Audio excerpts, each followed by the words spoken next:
ও shit shit shit shit shit, কি বড় একটা দুর্ঘটনার হাত থেকে রেহাই পেল এই মুহূর্তে। দেখতে পাচ্ছেন এম খান 7 লঞ্চের পুরো আলা ছিঁড়ে ছিটকে পানির মধ্যে পড়ে গেল।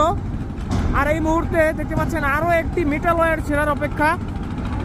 এখনই হয়তো কোনো বড় রকমের দুর্ঘটনা ঘটে যেতে পারতো যদি এইখানটাতে কোনো লোকজন বা মানুষ থাকতো।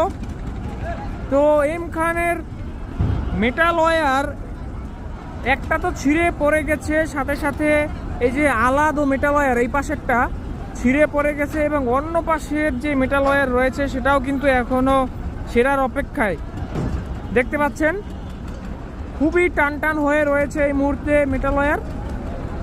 তো এই অসঙ্গতিটা হয়েছে আসলে কুয়াকাটা 2 লঞ্চ, সুরভি 7 এবং সুন্দরবন 15 লঞ্চের মাঝখান থেকে এসে ঘাট ধরার কারণে।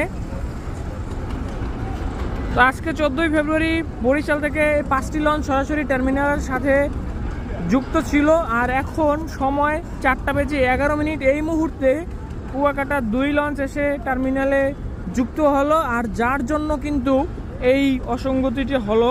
অর্থাৎ এম খান 7 লঞ্চের একই পাশের মেটাল ওয়্যার এবং আলা ছিঁড়ে কিন্তু পানিতে পড়ে গেল।